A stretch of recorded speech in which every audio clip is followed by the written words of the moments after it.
Hello, everyone, and thank you for tuning in to another episode of our podcast. I look just as bald as my father because my hair is in a bun. But that's okay. So, this is actually round two of us recording this podcast because we recorded this late on a Sunday night and we were both tired and it was not up to our standards. So, we are recording this and hopefully this will go smoother. So, today's topic is uh, candidate endorsements from some of the major public Texas news outlets. So first, let me name the news outlets that we are referring to, and shout out to Reddit because some user on Reddit made this amazing graphic where it highlighted the six major publications and then who they endorsed all the way down to like Texas Court of Criminal Appeals, which is awesome. Whoever did that, you're amazing. So first, the Austin American Statesman, the Austin Chronicle, Dallas Morning News, Fort Worth Star Telegram, Houston Chronicle, and the San Antonio Express News. Now, Dad, Yeah, you had an issue with these publications. What was your first issue? I didn't have an issue with these publications. I had an issue that they left off El Paso. Right. I think El Paso is a major city in Texas, and it's not fair because they're way out there in the wing that they get ignored here. But apparently, their opinion doesn't count. Well, yes. And so El Paso is very important to my dad because that's where he met my mom, which shout out because without them, I wouldn't be here. So let's get to the endorsements. Okay. So first, let's talk about governor. Um, Austin American Statesman, Austin Chronicle, Houston Chronicle, and San Antonio Express endorses Beto O'Rourke. Dallas Morning News endorses Greg Abbott, and the Fort Worth Star Telegram has no endorsement. Okay. So I was shocked. My dad was not shocked, but I was shocked that the Dallas Morning News endorsed Greg Abbott. Now, Dad, why were you saying you were not shocked that they endorsed him? They've historically been somewhat of a conservative paper. Mhm. Um, I mean, they're not ultra conservative or anything like that, but they are probably more conservative than the other, especially the Austin papers. That's a fact. Mhm. So that wasn't too shocking to me that they would go with Greg Abbott. Well, so and this is something also that we have to or that I recognize too is that the opinion part of newspapers are different than the actual than the reporters because I've been to a lot of journalism conferences and I've come across many reporters who are critical of Greg Abbott not because of a particular because they're Republican or Democrat but because that's their job is to be like super critical and them and I had to remind myself opinion is not reporting, you know? Um, but then The again, editorial board, is yeah, different, right? And so, but I was still shocked because it's like, I mean, every single other paper besides the Fort Worth Star Telegram, who had no endorsement, endorsed Beto O'Rourke because it seems to be the he seems to be the popular candidate in not necessarily like the popular candidate by like majority, but popular candidate in the sense that he's like getting momentum and he has like this star power and he's like campaigning across the state and he's been kind of like in my Twitter feed like at least every single day some publication has tweeted about him, mostly favorable tweets, which again is you got to be careful if you're a news publication tweeting out favorable tweets towards candidates when you're not the editorial or yeah the opinion part of it. So yeah. I was kind of And shocked.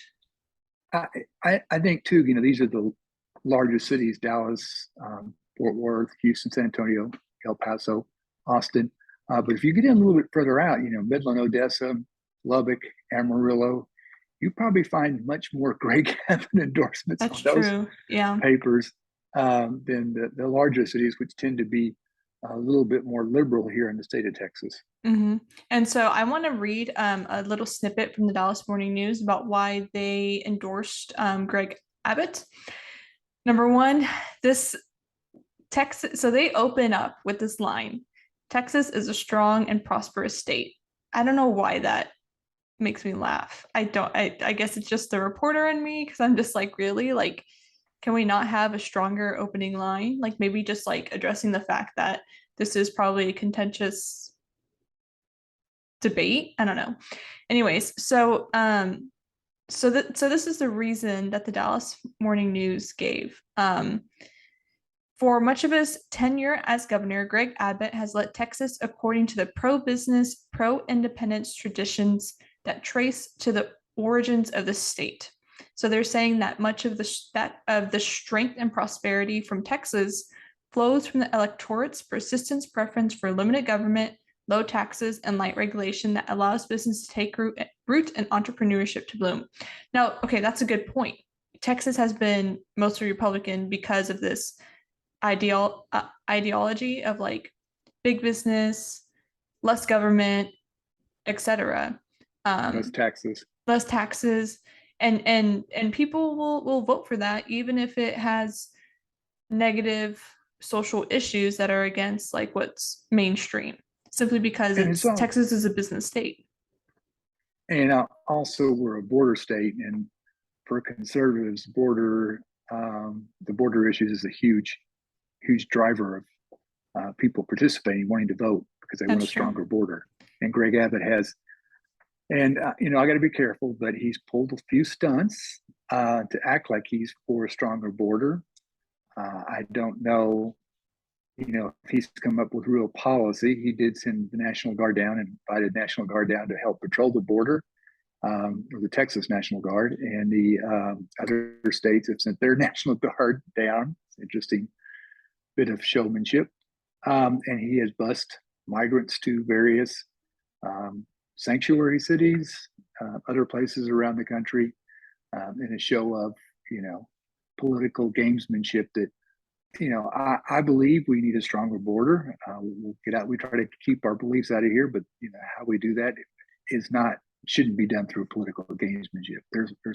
These are people's lives. They need a little bit more respect, and we need a little bit more policy, not games. But he's popular in Texas. Like I said, if you go to outside rural and smaller cities, you're probably going to see his endorsement much more often. I was gonna say, I think I foresee, at least right now, Abbott winning. Simply because it's the status quo, Oh yeah, especially for Texas business and for a lot of people who vote. A lot of people who vote in Texas are Republicans. So it's not a matter necessarily of like, oh, we have enough people on the Democratic side to vote for Beto, or even like people not Democrats, but they're just not Republican to vote for Beto. It's like the people who are motivated to vote are the people whose businesses and livelihoods and rights, who whether or not these rights are threatened, that's not the issue. Like people believe their rights are being threatened, and so those yeah. people are more motivated to go and vote. And and truth be told, Beto's probably a little too liberal for Texas. I think the Yeah, Democrats would have been better served if they could have found. I know he's popular, yeah. especially among the Democratic Party, but if you want to win, sometimes you have to play into something that gives you a chance. And I think Beto is just too left, too liberal, too progressive for the majority of Texas. So it really is um, hand me to Greg Abbott. I think Beto's made it a little bit closer than most people thought he might. Mhm. But I think you're right. Unless something drastic happens, we're October 24th. The election's November 8th. Something really radical would have to change the landscape for Beto to win. I think at this point. And I also don't see many policy, like strong policy arguments from Beto O'Rourke. I just see kind of like parroting like what's popular among mainstream, um, like Progressive 18 to 34 Democrats. year old, yeah, progressive people. Like I Mm-hmm. don't see any strong policy, especially when it comes to business. I don't think he talks at all really to the business aspect of what would change in Texas in terms of policy. And so I think that scares a lot of people into not Yeah, voting for him, I especially the mean the ones who people are in the more progressive.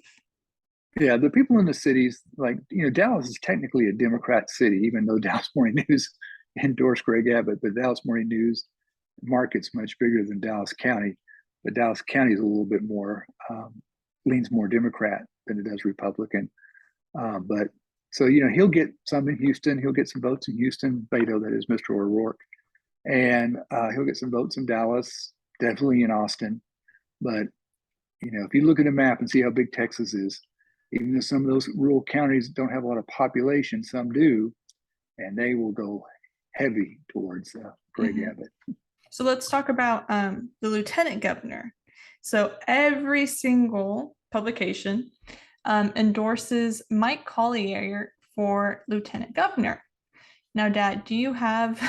I know when we first recorded this, you had some contentions with our current And, lieutenant governor. and I'm going to back off a little bit and let that go because I think I'm more shocked that it's Mike Collier across the board Hmm. um, in Texas. Now, again, the bigger cities tend to have a little bit more liberal population, but still, even Fort Worth, which is a little bit more conservative than Dallas, probably, you know, is recommending Mike Collier. They didn't do any endorsement for, you know, governor, and yet here they're coming across the board for Mike Collier. And again, I think that plays to him being a little bit more middle of the road Hmm. Well, than someone like Mr. O'Rourke. let's talk about what the lieutenant governor, like kind of like the position that the lieutenant governor has, is very important for setting the agenda for the policies that are put forth in the Texas state legislature. So, Yeah, a lot of people, if you're not from Texas or don't follow Texas politics, you might be a little bit, I don't want to say shocked, but caught off guard by, you know, what the role of the lieutenant governor is in the state of Texas. They basically drive what legislation is put forth on the floor of the Senate, and what they drive the legislative agenda. Legislative sessions are every other year in Texas, mhm. so there's not a lot of legislation out there, and to have one person, you know, much more, very much has much larger impact or stronger impact than you would think. You know, people think the governor would be the person who would drive things. The governor is, I'm not going to say it's a figurehead position, but for legislative power, the lieutenant governor has much more say in what goes on and what is brought to the floor to be voted on. Mhm. So that's an interesting dynamic in Texas to have that. And for Mike Collier, he's like you were saying, he's more middle of the line. He used to be a former Republican. Um, and so I think that kind of also goes towards people's comfort towards um, voting for him. Number one, because Den Patrick is a little, he's not as messy as our attorney general, but he just isn't necessarily like the most exciting candidate. Um, he doesn't have any what's the word? I think you were saying this yesterday, but like he hasn't really been that aggressive towards setting like exciting policies, especially for Republicans.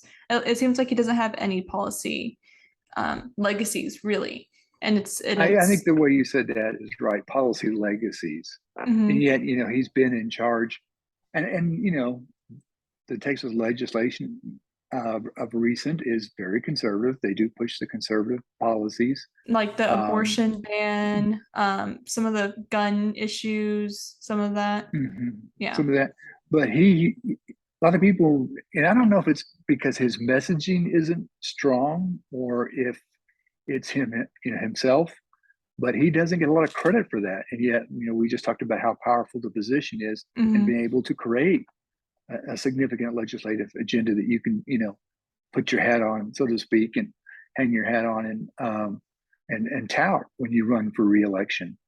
And so it's interesting that he has not created a dynamic.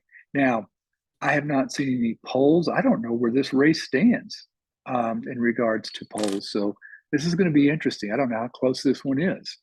I think if I haven't really, you know what's interesting? I've seen a few polls and they have Collier winning in like a few of them, but I haven't seen any political ads for Mike Collier or Den Patrick. All I've seen are ads for You don't watch local news. You don't watch the news too much. no, but I watch like on YouTube, I'll get a lot of political ads for Abbott and for Beto. but I don't get, and I'll get some political ads for from out of state like issues or candidates who I'm just No, like, yeah. Well, but I wait, have not seen Mike stay with Collier. your own state. I don't care about Georgia. What? Yeah. Yeah, I just don't. I've seen some going against Dan Patrick, but I haven't seen any for or against Mike Collier. And I hope I'm saying his name right. Anyways, just Yeah, it is interesting because you just question yourself if you're pronouncing his name right, which shows that you haven't seen right, too many ads by exactly. him where he would Yeah. be touting his name, where you would hear it and things like that. So it is interesting. I haven't seen a lot of ads either. I haven't watched that much local TV or TV news lately, Hmm. and so and you get polls usually are national or for national offices like Senate. There's no Senate race in Texas this year, Hmm. but they usually show up for that. Of course, the governor gets a little bit, that's the lead officer in the state of Texas. Did you But see uh the picture of people in New York flipping off Senator Ted Cruz? Did you see that?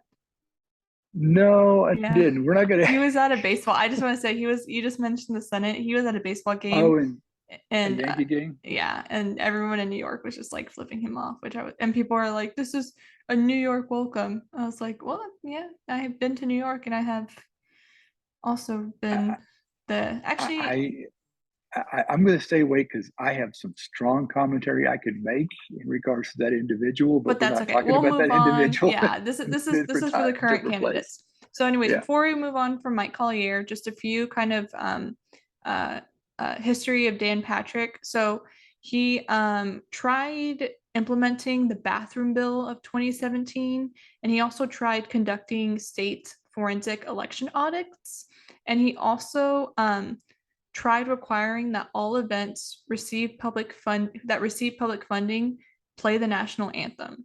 So those are like the failed kind of like, what are you doing with your time? Um, representing the yeah, Republican Party, kind of like more cultural war stuff. But some of the stuff that has been a win for him as a Republican is the abortion ban and a law that allows Texans to carry a firearm without a license. Again, it's just not what even I think not most um, Republican Texans who do vote. I don't think those are their concerns, but we'll see. I mean, a lot of Republicans just vote red straight down the line, but I think Mike Collier is more exciting for a Texas policy sort of. I think I, he can get more done if he yeah. holds true to the middle of the road. He can, when it comes to actual policy that they do. I mean, the conservative social issues get a lot of noise, Hmm. but some of them, as you were kind of alluding to, don't always produce legislative agenda that's good public policy. So, that may be why a lot of the newspapers are like, let's get a little bit more toned down rhetoric and a little bit more public policy out of Hmm. our lieutenant governor when you have, Dan Patrick supporting, trying to figure out how to do a don't say gay bill in Texas. It kind of drives a little bit, people. It reaches one audience, but how much beyond that does it reach? Hmm. So again, Mike Just to know. Collier endorsed across the board for for um for lieutenant governor, and then now let's go on to attorney general again across the board, Rochelle Garza.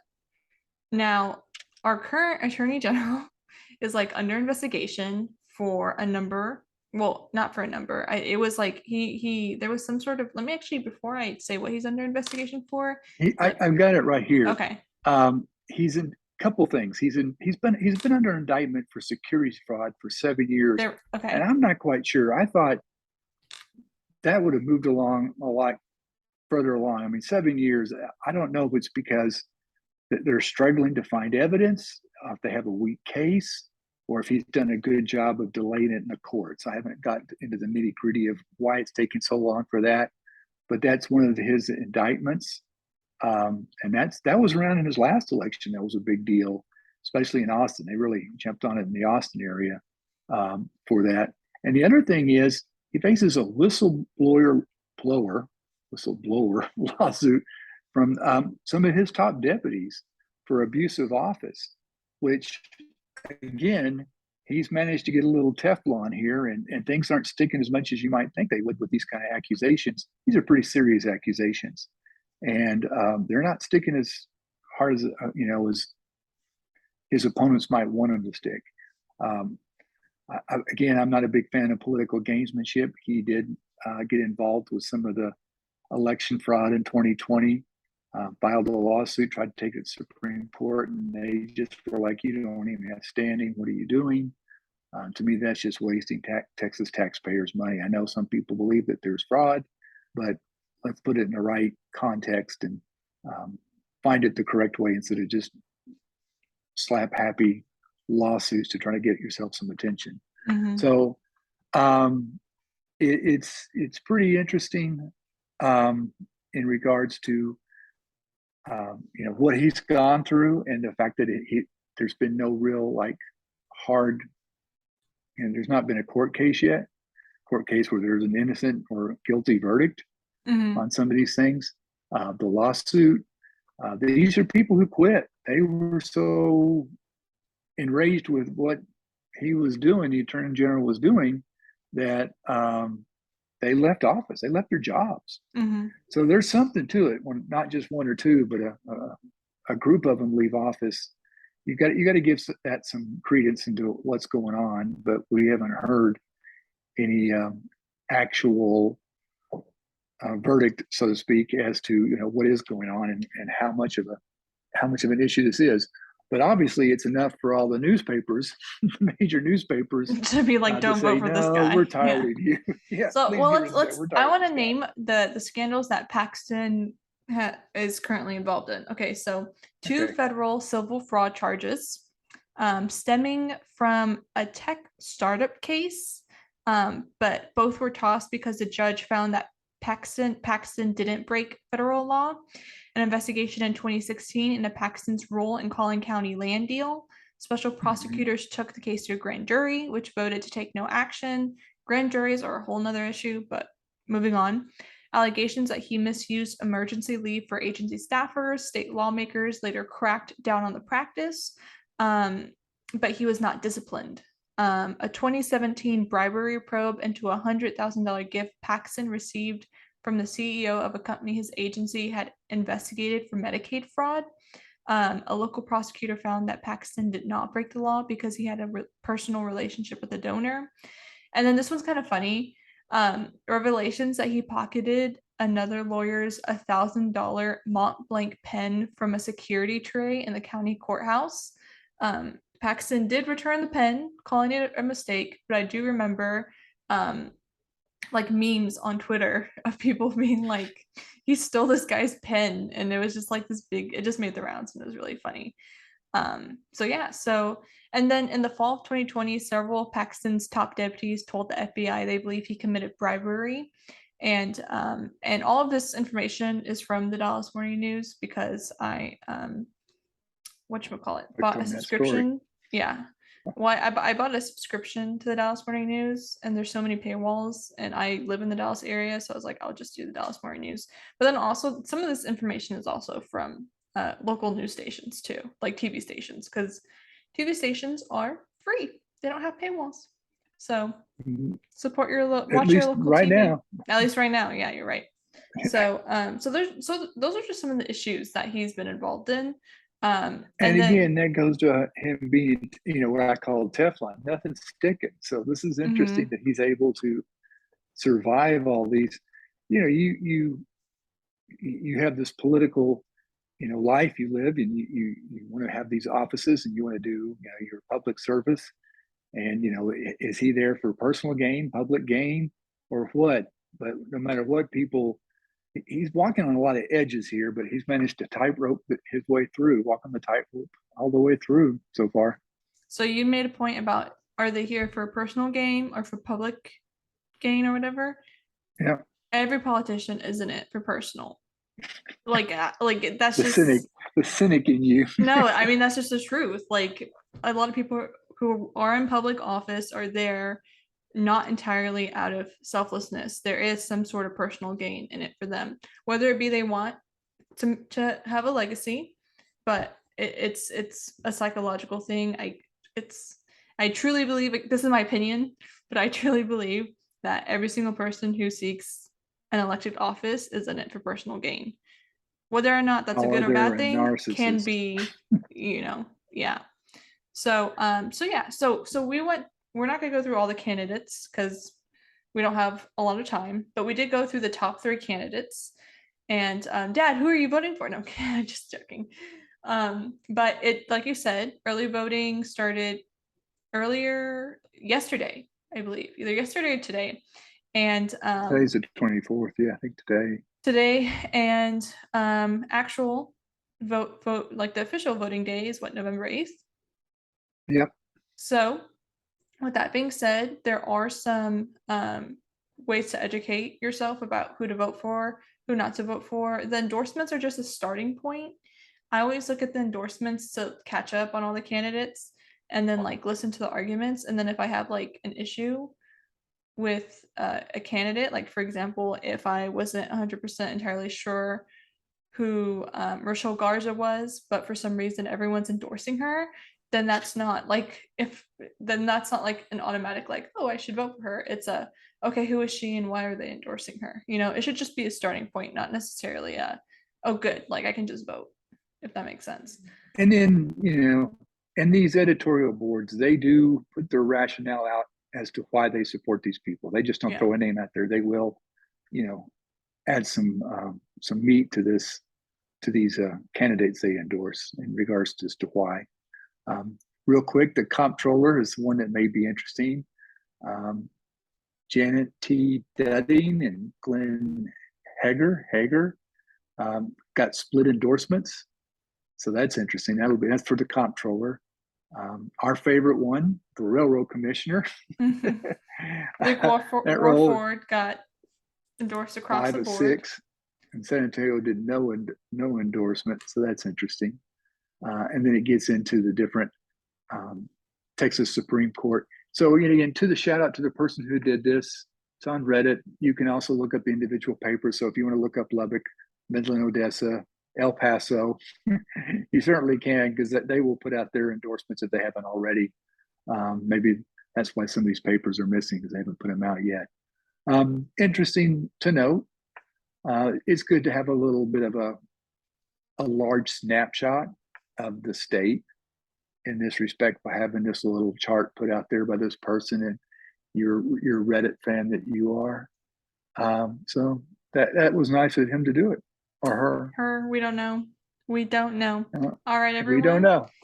It's Have unique. It's fun. Have fun learning about our candidates. Go vote. And what are you gonna say? I was going to say, and there are independents and there are third party Yeah, candidates, there and are other you kind of have candidates. to do your own. Yeah, there are other candidates out there. You just have to do your research to find them. So if you aren't happy with a Democrat or Republican, I wonder who isn't on this podcast, then you might want to do a little bit more research than just what's on this chart. All right. Well, thank you so much, and we will talk to you later.